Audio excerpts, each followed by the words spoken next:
10분이 금방 갔죠. 이제 마지막 3교시 평신도론에 대해서 같이 함께 강의를 드리고 합니다. 이 시간은 이제 두 파트로 나눠지는데, 두 파트는 장로님들은 이제 장로 시험이 있기 때문에 나랑 같이 함께 교육을 하고, 또 권사님과 안식사님은 영상을 통해서 또 같이 하겠습니다. 성광교회 한성래 목사님께서 강의하겠습니다. 여기 나오실 때 박수를 같이 함께 예찬하겠습니다.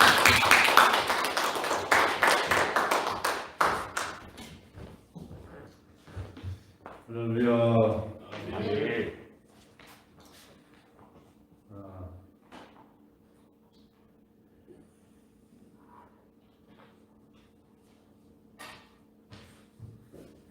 지금은 권사와 안수 집사 교육 시간입니다.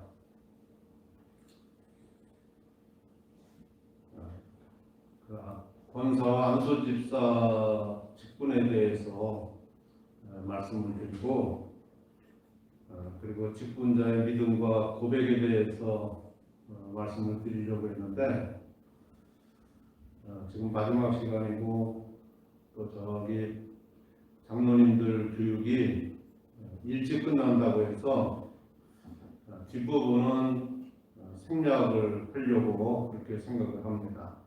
그래서 좀 일찍 끝내고자 합니다. 명품과 짝퉁을 구분하는 방법이 있다고 합니다. 남편이 사준 것은 짝퉁일 가능성이 많고, 애인이 사준 것은 명품일 가능성이 많다는 것입니다. 비가 올 때 머리에다가 쓰고서 뛰는 것은 짝퉁일 가능성이 많고, 비가 올 때 가슴에다가 품고서 뛰는 것은 명품이라고 합니다. 명품은 명품으로 오랜 시간 그 가치를 유지합니다. 오히려 시간이 가면 갈수록 그 가치가 더 높아집니다. 그러나 짝퉁은 시간이 가면 갈수록 어딘가 티가 나게 되는 것이죠. 그러기에 명품은 속일 필요가 없는 진품이요, 짝퉁은 반드시 속임수가 필요한 모조품이라고 하는 것입니다. 그런데 우리가 이 세상 사는 이 세상을 보면 명품도 있고 짝퉁도 있습니다. 모양만 비슷하면 우리는 다 그냥 인정을 하는데 그것이 아닙니다.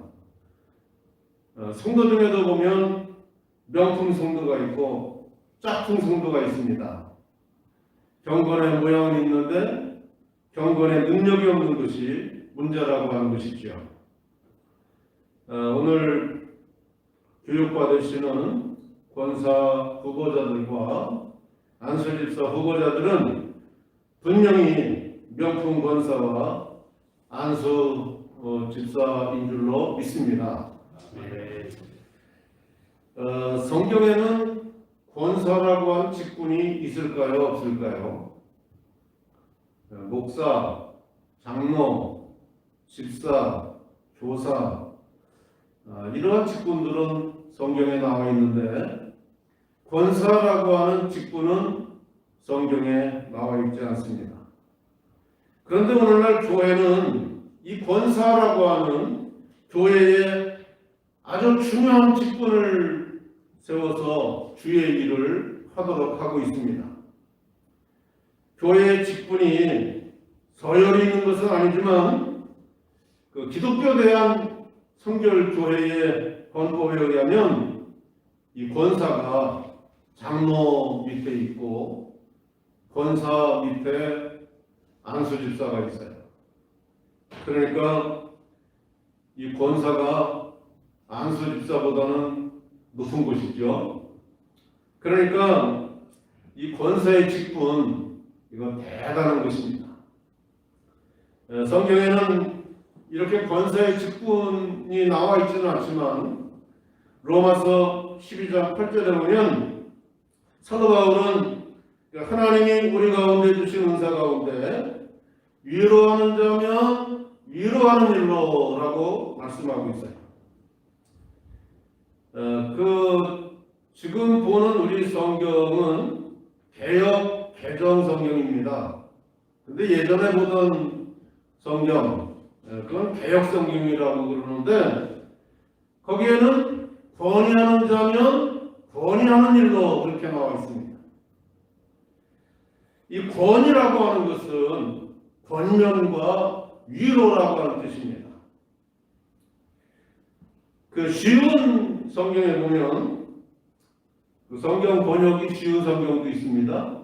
그 쉬운 성경에 보면 이 위로를 격려라고 번역하고 있어요.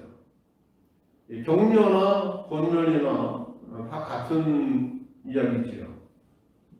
그러니까 위로와 격려의 은사를 받은 사람은 위로하고 격려하라 그런 뜻입니다. 또 사도행전 13장 15절 말씀에 보면 형제들아 만일 백성들에게 권할 말이 있거든 말하라 그렇게 말씀을 하고 있어요. 이 말은 바울이 비시디아 안디옥에 있는 회당에 갔을 때 회당장이 바울에게 백성들에게 권할 말이 있으면 권하라고 요청을 한 것입니다. 그 요청에 따라서 바울이 회당에 모인 백성들에게 권면을 합니다.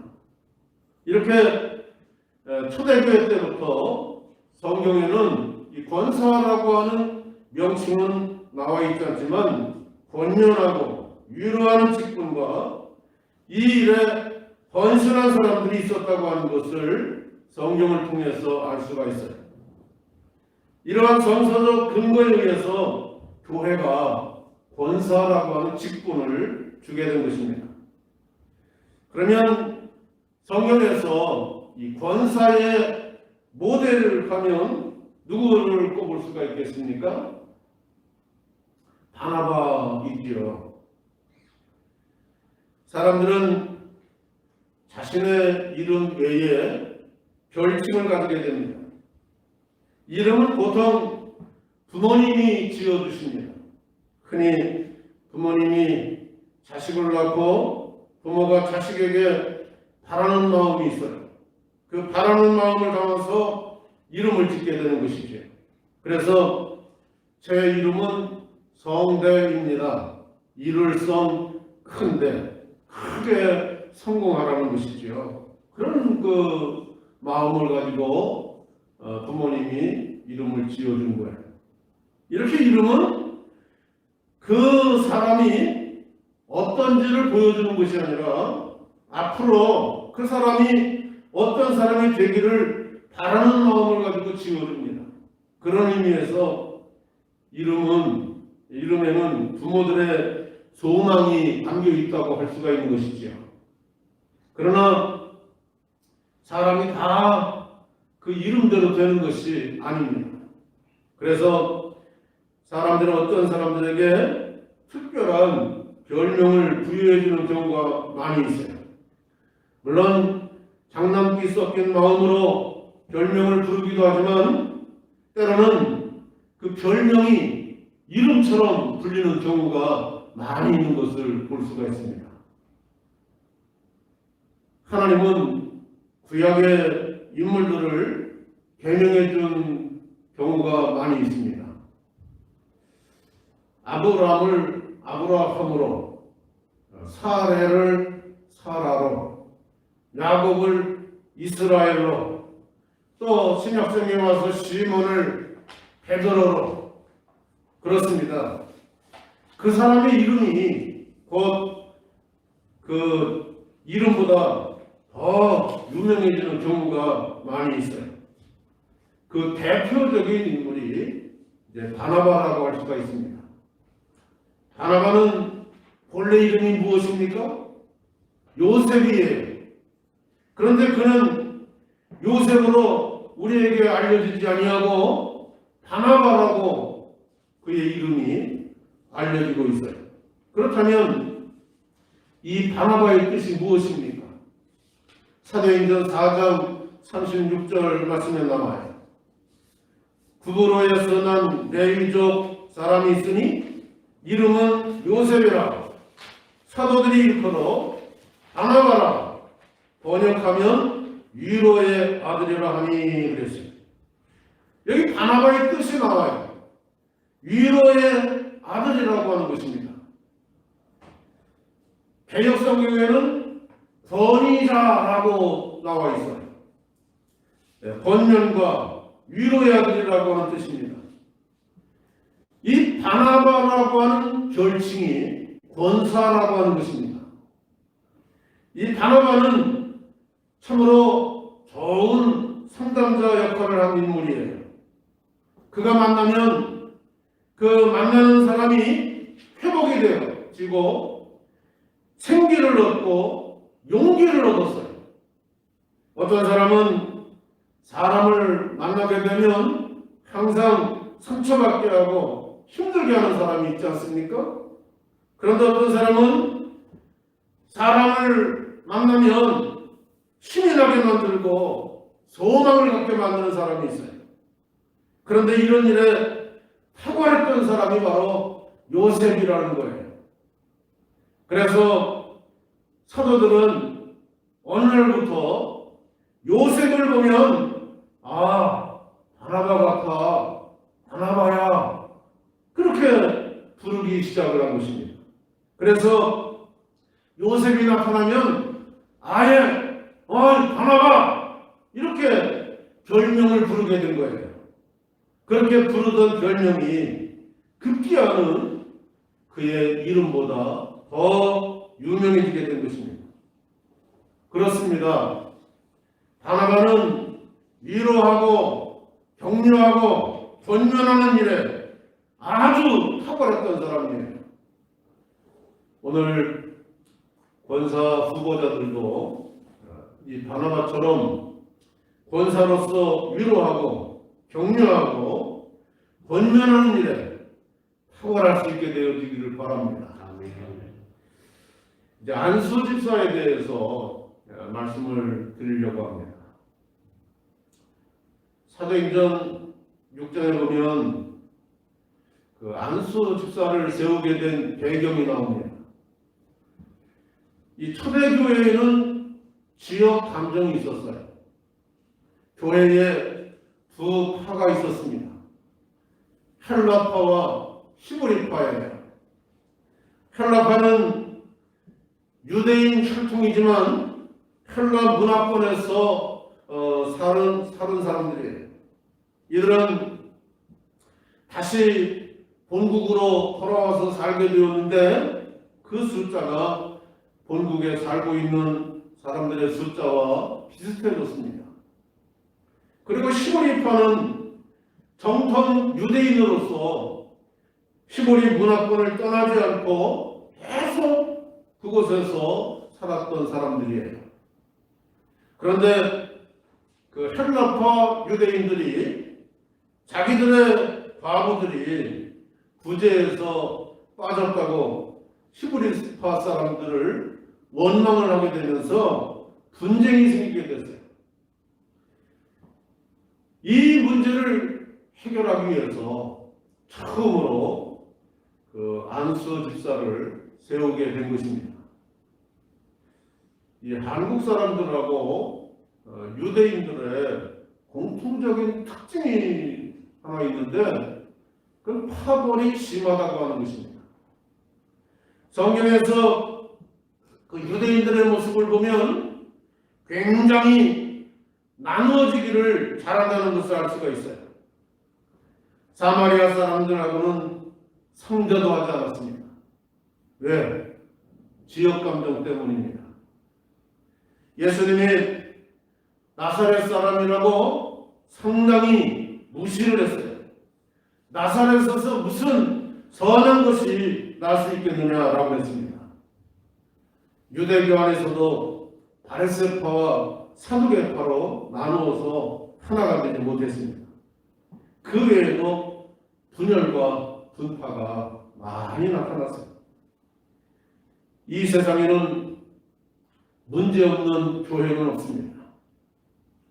교회에 문제가 발생하면 자연스럽게 그 분파가 생길 수 있어요. 이때 갈라진 틈을 메꿀 수 있는 사람이 필요한 것이죠. 성도와 목회자 사이에도 틈이 생길 수가 있고 성도와 성도 사이에도 틈이 생길 수가 있습니다. 그 틈을 하나가 되게 만드는 사람이 필요한 것입니다. 그래서 초대교회는 안수집사를 세우게 된 것입니다. 이제 임직받는 여러분들은 여러분이 있으므로 교회가 하나가 될 수 있도록 해야 돼요. 초대교회처럼 파벌로 갈등이 생겨도 임직받는 그 여러분들이 있으므로 교회가 다투지 않고 하나가 되기를 주님의 이름으로 축원합니다. 둘째는 목회자의 사역을 돕기 위해서 안수집사를 세운 것입니다. 목회자가 기도와 말씀 전하는 일에 전념할 수 있도록 돕기 위해서 세운 것이 안수집사예요. 사실 교회가 부흥하는데 인간적인 측면으로 보면 그 목회자가 제일 중요하죠. 사람들이 교회를 선택할 때 누구를 보고 선택합니까? 대부분 그 목회자를 보고 교회를 선택하는 경우가 많습니다. 교회 부흥은 목회자에게 달려있다고 해도 과언이 아닌 것이에요. 그런데 여러분 잘 들어보세요. 훌륭한 목회자 곁에는 그 목회자를 돕는 훌륭한 평신도들이 있다고 하는 거예요. 사도 바울이 위대한 사도로서 사역을 할 수 있었던 것은 바울 주변에 바울로 하여금 목회자의 본질에 충실할 수 있도록 돕는 사람들이 많이 있었다고 하는 겁니다. 로마서 16장을 보게 되면 거기에 한 30여 명의 사람들이 나옵니다. 그들은 바울로 하여금 목회자의 본질에 충실할 수 있도록 도왔던 사람들이에요. 그 중에 눈길 끄는 부부가 나오지 않습니까? 누굽니까? 브리스가와 아굴라 부부입니다. 그들이 어떤 사람들이었는지 두 가지 특징이 있어요.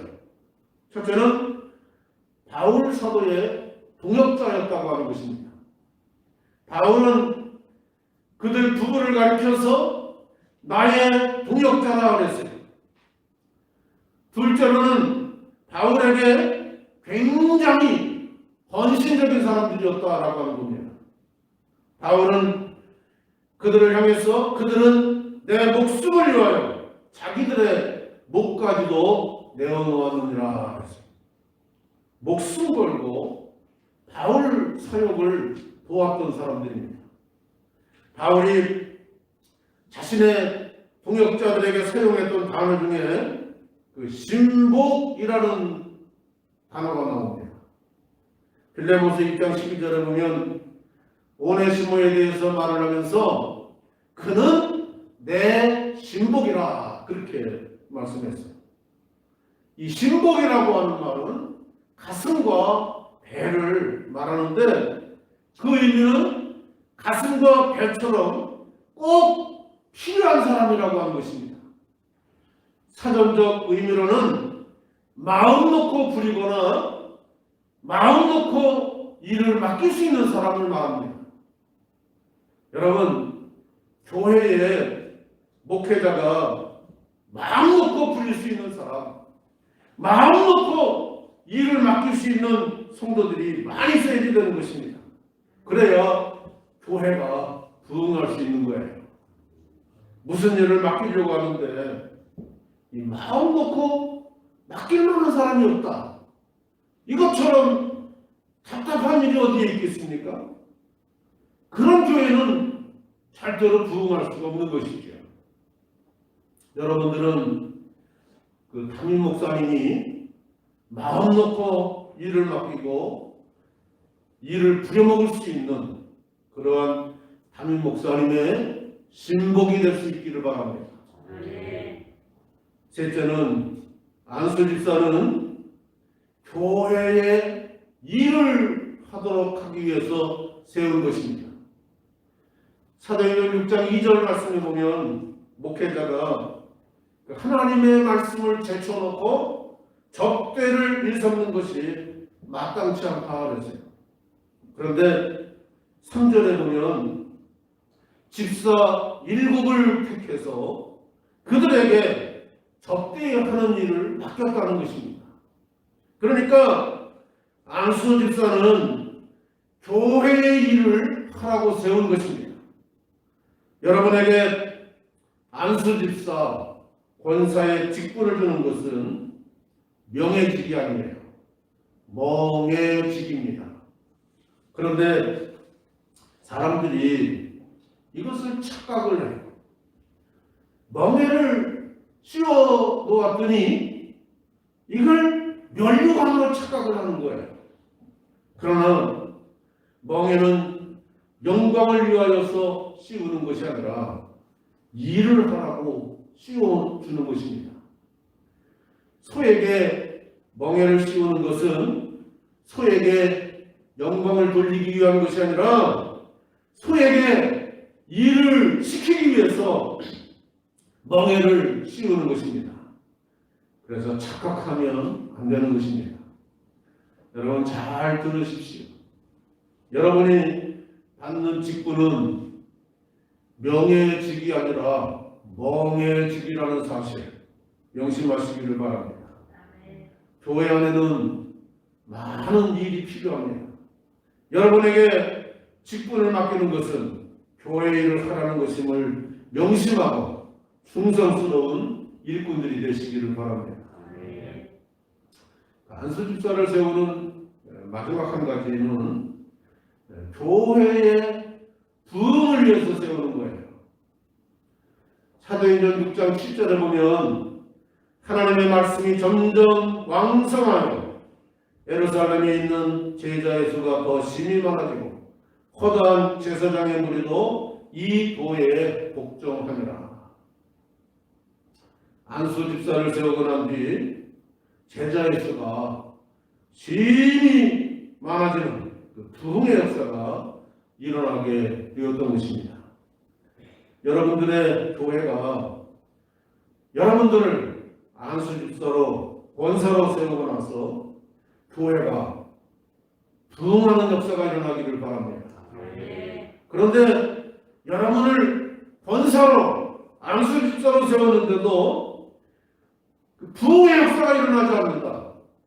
그러면 목사를 원망할 이유가 없습니다. 그것은 여러분에게 문제가 있는 거예요. 여러분이 권사가 되고 안수 집사가 됨으로 말미암아 교회가 큰 부흥의 역사가 일어나기를 주님의 이름으로 축원을 드립니다. 직분자의 믿음과 고백에 대해서 말씀을 드리겠습니다. 어느 교회의 이야기입니다. 그 교회는 전도를 해가지고 오면 전도해 온 새신자에게는 장미꽃을 달아준답니다. 좋아하다가 예쁘게 만들어서 가슴에다가 달아준대요. 그리고 전도를 해온 사람에게는 무궁화꽃을 조화로 예쁘게 만들어가지고 달아준다고 합니다. 그저 한 사람을 전도를 해왔든 10사람을 해왔든 상징적으로 하나만 달아준대요. 그런데 어느 주일날입니다. 여자 집사님이 한 번도 아니고 4명을 전도해가지고 온 거예요. 너무 고맙잖아요. 한 명도 힘든데 4명씩이나 전도를 해왔으니 그래서 집사님 너무 고맙다고 무궁화를 하나 달아주었어요. 그랬더니 이 집사님 말, 나 4명 전도해 왔으니까 무궁화 4개 달아달라고. 그래서 그건 안 된다 그랬더니 이 집사님 삐져가지고 가더래요. 집으로 그냥 가버리길래 아니 그렇게 그냥 가면 어떡하냐, 그냥 와라. 그래가지고 그날은 특별히 무궁화 4개를 달아가지고 이분이 경찰청장이 됐답니다. 여러분, 이 이야기 속에 우리 한국 교회의 긍정과 부정이 다 들어있어요. 오늘 성경에 보면 그 성경 말씀 읽지 않았는데 누가복음 17장 5절부터 10절에 나오는 말씀입니다. 거기 5절 보면 사도들이 주께 여짜오되 그랬어요. 그 전후 문맥을 보면 사도라는 말이 여기밖에는 나오지 않습니다. 다 제자들이 그랬는데 여기에서만 사도들이 이렇게 표현하고 있어요. 그런데 여러분, 제자와 사도의 뉘앙스는 다릅니다. 제자 그러면 어떤 이미지가 떠오릅니까? 좀 실수도 하고 말썽도 피우고 누가 큰 자냐 취재기도 하고 예수님 속을 적당히 썩이기도 하고 좀 교훈의 말을 잘 알아듣지도 못하고 그러는데 제자들 그러면 좀 다른 거예요. 좀 제자들 그러면 그런데 사도들이 그러면 좀 다른 것입니다. 사도들로서 온 거예요. 이때는 작심하고서 온 것입니다. 주님의 일을 본격적으로 내가 섬기겠다 단단히 결심을 하고 온 것입니다. 세상에서 희재기하고 출세하고 뭐 그런 것이 아니에요. 주님의 일을 내가 섬기고 거들고 희생하고 주님의 일을 하고 싶어서 일꾼으로 온 거예요. 그래서 여기에 사도들이 이런 표현을 하게 된 것입니다. 그리고 사도들이 청한 것도 괜찮습니다. 뭐를 청했습니까? 여기 보면 우리에게 믿음을 더하소서 그랬어요. 괜찮아요. 돈을 달라고 하는 것도 아니고 나를 출세시켜 달라고 하는 것도 아닙니다. 믿음을 구했어요. 여러분, 가끔 가다가 여러분들도 사도들이 되시기를 바랍니다. 기도 보면 맨 달라는 거예요. 그런데 그거 분석해 보면 뭐 달라는 겁니까? 돈 달라는 거예요. 좀 그런 거를 떠나서 믿음을 주십시오. 좀 가끔 그런 기도도 하시기를 바랍니다. 그런데 예수님께서 그런 사도들에게 동문서답의 식의 대답을 하고 있어요. 아니, 믿음을 더하소서 하면 믿음을 주겠다든지 그래야 되는데 뭐라고 말씀하느냐면 6절 말씀에 너희에게 겨자씨 하늘 만한 믿음이 있었더라면 이 뽕나무도로 뿌리가 뽑혀 바다에 심겨라 하면 그대로 될 것이요 그랬어요. 겨자씨 하늘 만한 믿음만 있으면 충분하다는 겁니다. 너희들이 믿음을 구하느냐? 겨자씨 하늘 만한 믿음만 있어도 충분해. 그 말씀을 예수님이 하신 거예요. 벌써 오래된 이야기인데 그 친구 목사님이 호주머니 속에다가 겨자씨 하나를 코팅을 해가지고서 가지고 다니는 거예요. 그래서 그거 왜 가지고 다니느냐고 그랬더니 자기가 하도 스트레스 받고 의기소침하고 목사도 그럴 때가 있는 거예요. 그러면 그때 호주머니에서 그거 꺼내가지고 쳐다본대요.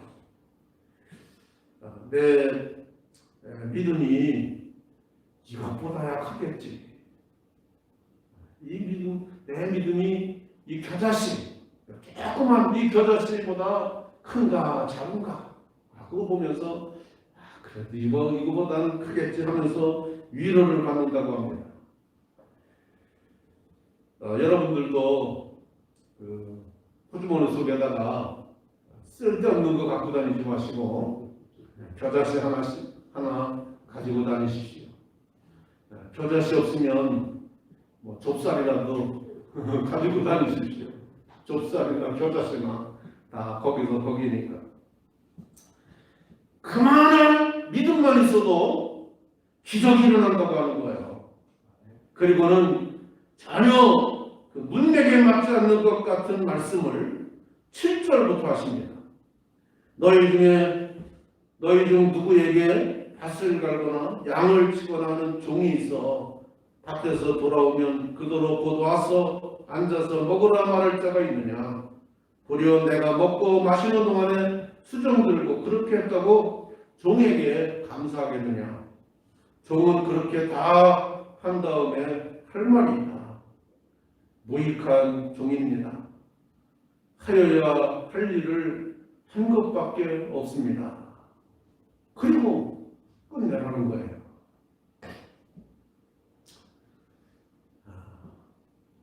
지금 밑에서 안 올라오기 때문에 아직 안 끝났구나 그러면서 계속 합니다. 여러분 이 말씀을 왜 하셨을까요? 주님의 일을 거두려고 믿음을 달라고 했더니 주님은 믿음은 됐어. 그만하면 됐어. 그런데 한 가지 부족한 것이 있어. 그것은 종됨의 고백을 할 수 있느냐라고 하는 겁니다. 일꾼으로서의 고백을 너희들이 할 수 있겠느냐라고 말씀하신 거예요. 우리가 믿음은 자꾸 구합니다. 그런데 종됨의 고백, 일꾼됨의 자리에 있으려고 하지를 않아서 우리 한국 교회가 문제가 많은 것입니다. 다시 아까 이야기로 돌아가 봅니다. 아까 그 전도하는 사람, 그 사람이 왜 4명이나 전도했을까요? 그가 믿음이 있었기 때문에 4명씩이나 전도할 수가 있었던 것이죠. 믿음도 겨자씨가 뭐예요? 아름드리 같은 믿음이죠. 믿음은 그만하면 됐어요. 근데 왜 삐져가지고 갔나요? 왜? 종됨의 고백을 하지 못해서 그렇습니다. 일꾼됨의 자리에 있지 못해서 그런 거예요. 무익한 종입니다. 하여야 할 일을 한 것밖에 없습니다. 그 고백이 없기 때문에 삐져서 가게 된 것입니다. 그러니까 여러분 주님의 일을 하고 싶으십니까? 하고 싶으니까 여러분이 권사 되려고 하고 안수집사 되려고 하죠.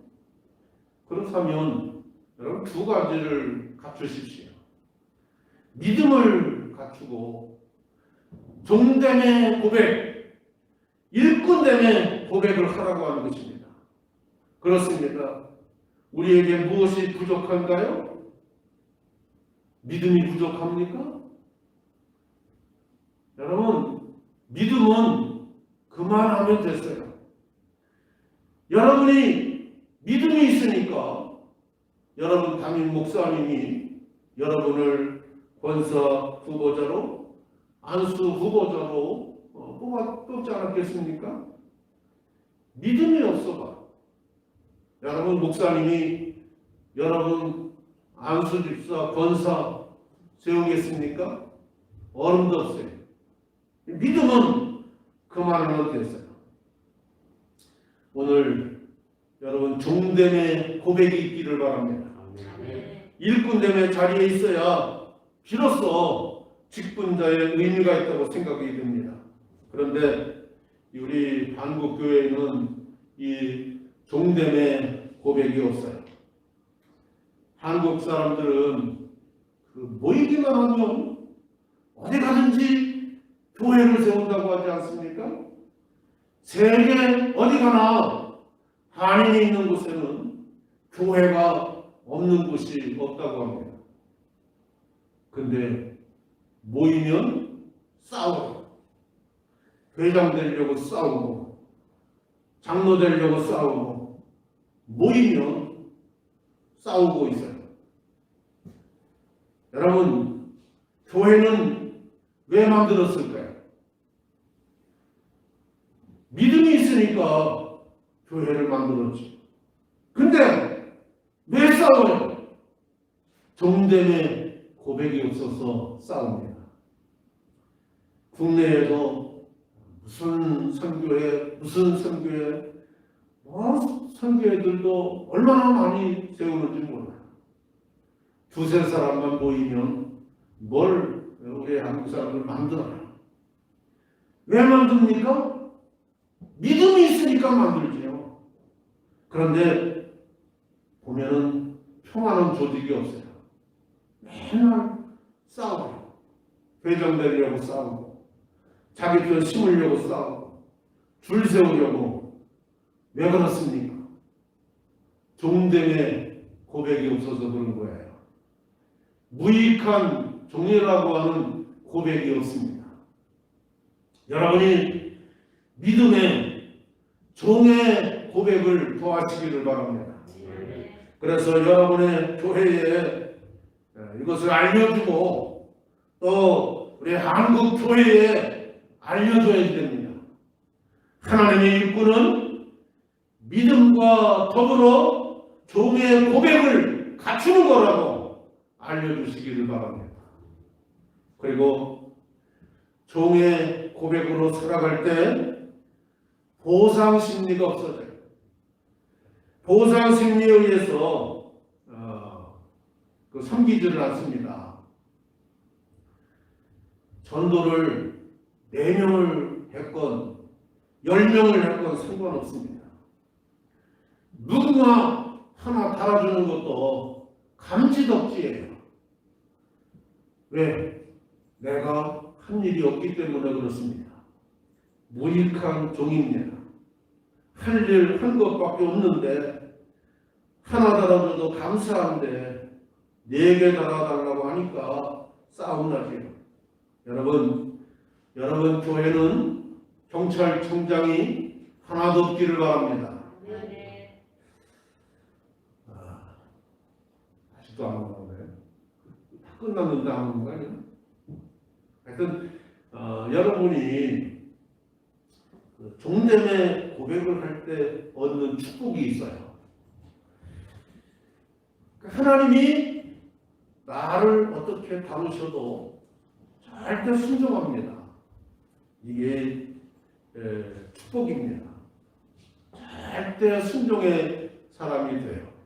종됨의 고백을 하는 사람, 이런 절대 순종의 사람이 되는 거예요. 여러분, 그 순종하면 생각나는 사람이 누굽니까? 아브라함, 모세입니다. 모세.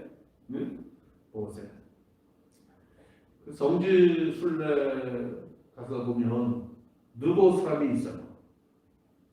요르단에 있는 느보산에 가면 앞에 가나안 땅이 보여요.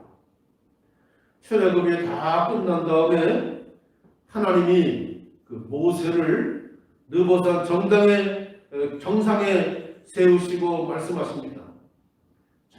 저기 보이는 땅이 가나안 땅이다. 그런데 너는 거기에 들어가지 못해. 보여주면서 못 들어간대요. 그때 모세가 예, 알았습니다 하고 깨끗이 끝냅니다. 이의가 없어요. 성경에 보면 모세가 한번 질문했어요. 하나님, 저도 저 가나안 땅에 들어가면 안 됩니까? 얼마나 들어가고 싶었겠어요. 그 가나안에 들어가고 싶어서 그 40년 동안 거기까지 온 거 아닙니까? 지금 저기 앞에 가나안 땅이 눈에 보입니다. 근데 하나님이 그 가나안 땅을 보여주면서 너 거기 들어가지 못해. 그랬을 때 모세는 알았습니다 하고 끝내요. 여러분, 모세가 뭐 잘못한 거 있습니까? 우리끼리 얘기지만 모세가 지팡이 하나 잘못 따는 것밖에 뭐가 있습니까? 봐주실 만도 한데 하나님이 모세에게 그 가나안 땅에 못 들어간대요. 40년 동안 몸고생하고 마음고생하고 수준 이하의 백성들을 데리고서 죽을 고비를 넘기면서 여기까지 왔는데, 그런데 모세의 수고에 대한 보상이 없다는 거예요. 여기서 끝내라고 하는 것입니다. 못 들어간대. 아니, 그 못 들어갈 것 같으면 보여주지나 말 것이지, 보여주면서 못 들어간다는 겁니다. 모세도 할 말이 얼마나 많겠습니까?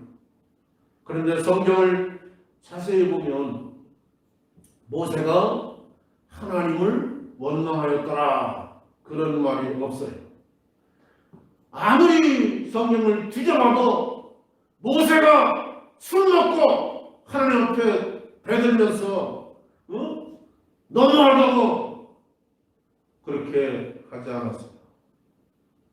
깨끗이 끝냈습니다. 끝내면서 모세의 마음에 무슨 고백이 있었을까요? 하나님, 무익한 종입니다. 하여야 할 일을 한 것밖에 없습니다. 여기서 끝내라면 끝내겠습니다. 그리고 물러가는 모세를 생각을 해보십시오. 여러분, 믿음이 있기 때문에 출애굽을 했습니다. 믿음도 보통 믿음이 아니라 종의 자리에 있어서 끝냈습니다.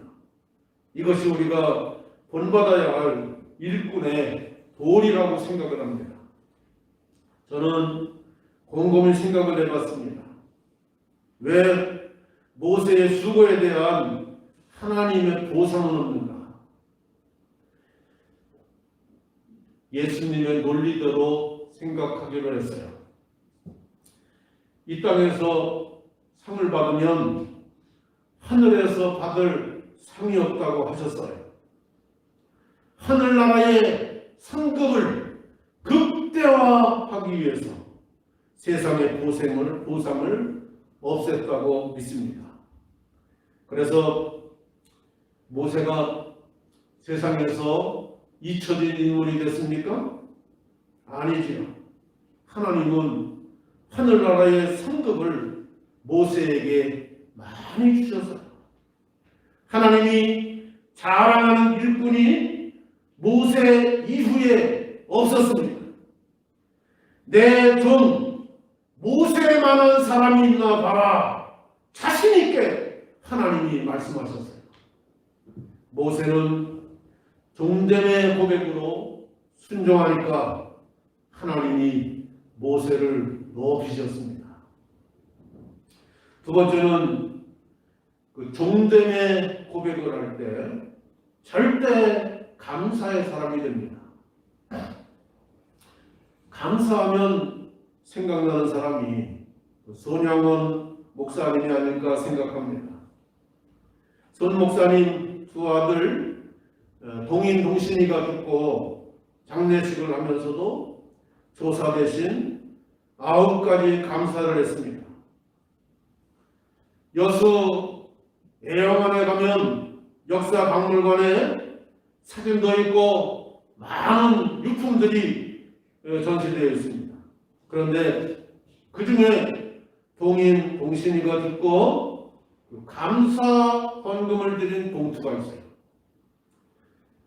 얼마 감사 헌금을 했느냐? 1만 원 감사원금을 했더라고요. 지금은 1만 원 하면 별거 아니지요. 그래서 아니 1만 원의 뜻이 뭔지 몰랐어요. 그런데 그 당시 그 손영원 목사님의 월급이 얼마였느냐? 80원이었어요. 얼추 계산해 보니까 10년치 월급을 감사원금으로 드린 거예요. 야, 이러니까 순교하시지. 이러니까 어떻게 이럴 수 있나? 절대 감사가 뭔지 저는 그때 배웠습니다. 여러분, 손 목사님이 동인, 동신, 장례 맨 앞에 행렬에서 찬송을 불렀대요. 영광일세, 영광일세, 내가 누릴 영광일세, 은혜로 전하칠 배우는 것, 참 아름다운 영광이로다. 손 목사님이 감사하면서 무슨 고백을 했을까요? 하나님, 무익한 종입니다. 하여야 할 일도 제대로 못했습니다. 이대로 감사합니다. 그러면서 감사하지 않았을까요? 우리는 무슨 불평이 그렇게 많습니까? 내가 감사할 조건이 있어야 감사하는 것입니까? 절대 감사는 종됨의 고백에서 나오는 것입니다. 손영원 목사님이 평생 나환자 목회를 했습니다. 믿음이 있어서 목회를 했어요. 그리고 두 아들이 죽은 그 자리에서 감사했어요. 종됨의 고백 속에서 감사했습니다. 이것이 주님의 일꾼의 자세입니다. 절대 감사 속에서는 내 환경에 구애 없이 하박국의 감사가 계속되는 것입니다. 무화과나무 잎이 마르고 포도나무에 열매가 없고 소출이 없어도 외양간에 소가 없어도 감사는 계속되는 것입니다. 그리 아니하실지라도의 다니엘의 감사가 변함이 없는 것입니다. 3번을 기도해도 떠나지 않는 가시를 얻고도 사도 바울은 감사했습니다. 내게 주신 것이 너무 많아. 이것마저 떠나면 교만해질까봐 하나님이 이 가시를 남겨두셨다고 하는 것입니다. 하나님을 원망하지 않습니다. 왜? 보상 심리가 없어요. 이거 했으니까 이거 나가라 그런 자세가 없습니다. 무익한 종입니다. 하여야 할 일을 한 것밖에 없습니다. 이런 자세로 헌신하시기를 바랍니다. 마지막은 종됨의 고백을 할 때 절대 헌신의 사람이 됩니다. 여러분, 헌신이 뭡니까? 그 사극에 보면 전쟁이 벌어집니다. 전세가 불리해졌어요. 나가면 죽는 전쟁입니다. 그런데 장수들이 서로 그 왕 앞에 나가서 자기가 선봉에 서겠다고 합니다. 나를 선봉에 세워주시면 기필코 승리하도록 하겠습니다. 승리는 무슨 승리입니까? 죽는 거라니까요. 왕이 다른 장수를 지명하면 화를 냅니다. 내가 선봉에 서야지 되는데 왜 저 사람을 시키냐고. 여러분, 그게 헌신입니다. 헌신은 내 유익을 위해서 일하는 것이 아닙니다. 우리의 죽은 대신은 하나님을 위해서 내가 죽어도 좋다 그러고 나가는 거예요. 그것이 헌신입니다. 실제로 전쟁이 일어났어요. 패배를 하고 화살을 맞아 죽으면서 왕이 있는 쪽을 향해 엎드리면서 폐하 먼저 가오니 만수무강하옵소서 대업을 이루소서 그러고 죽는 거예요. 왕을 원망하지 않습니다. 왜 나를 이 자리에 내보내가지고 죽게 하느냐고 따지지 않습니다. 이것이 헌신인 것입니다. 여러분이 이런 마음으로 교회를 섬기고 주님을 섬겼으면 좋겠어요.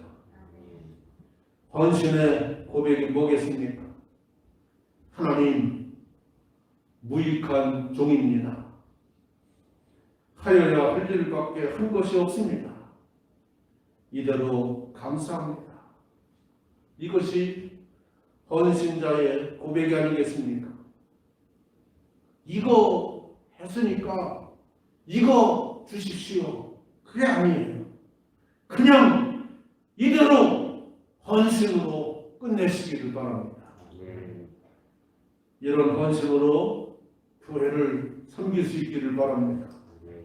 여러분이 진정한 믿음과 종의 고백, 일꾼됨의 고백을 가지고 교회에서 선한 영향력을 미칠 수 있는 귀한 직분자들이 되시기를 주님의 이름으로 축원합니다.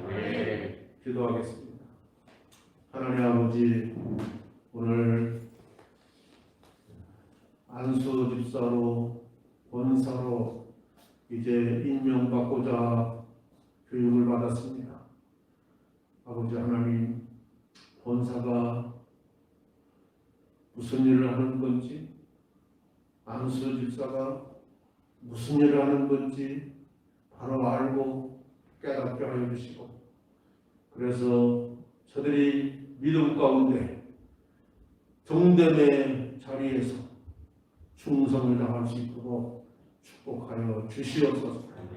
저들을 통해서 목사님도 기뻐하고 또 성도들도 기뻐하고 모두가 기뻐하며 하나님께 감사할 수 있는 직분자들이 될 수 있게 하여 주옵소서. 예수님의 이름으로 기도하옵나이다. 아멘.